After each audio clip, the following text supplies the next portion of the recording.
pretty much any segment where founders identify as underrepresented in some way Okay. receives incredibly inequitable distribution of business and growth capital.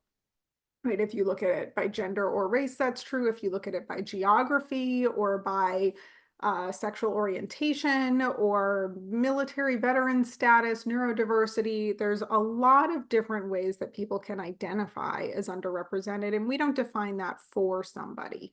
Got it. Nor do we exclude anyone from our platform because Hmm. we're really working toward equitable distribution, which means true representation of all segments to the exclusion of none. So, I love we've it. got Can you say that again? That's a great tagline. So you're working towards? so we're working toward equitable distribution, Mhm. which means fair representation of all segments to the exclusion of none. Fantastic.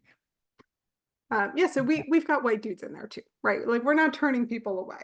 Yeah. But our own go-to-market strategy was to and is still to partner with organizations that are Okay. diversity first as well, so that we're building the community that represents what should be equitably represented based on our population.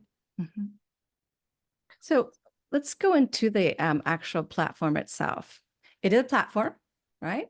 You've Yep. got founders on one side receiving pitch education and and you have investors on the other side. So how does a founder experience Scroobious? Yes, great question. And we are definitely a platform, and we actually have three key stakeholders. So there's some Okay. marketplace elements with the, founders and investors on two sides, but what we've come to discover, and this is part of the building and pivoting and resiliency of a startup, is that true understanding of how important relationships are in Wow. accessing resources and capital. This is Okay. not a transactional industry.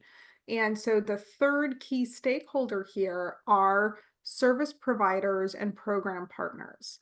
They Got it. are very underutilized in this space, and they are key connection nodes. Mhm, And mhm. so we are a true platform with all three at the center there. But for founders, to answer your question, yes, we're a scalable platform. We were designed intentionally to scale because with all three of those stakeholder groups, they number in the millions. This is a huge market. And Wow. so founders enter our platform and immediately they can access our flagship program called the Pitch It Plan, which is full of micro lessons online, asynchronous access about everything to do with fundraising strategy and pitching and building those relationships with investors, because that type of quality education written from an authentic perspective of understanding that it is different for underrepresented groups and making it accessible and understandable for everyone is Okay. not easy to access. It's not freely out there.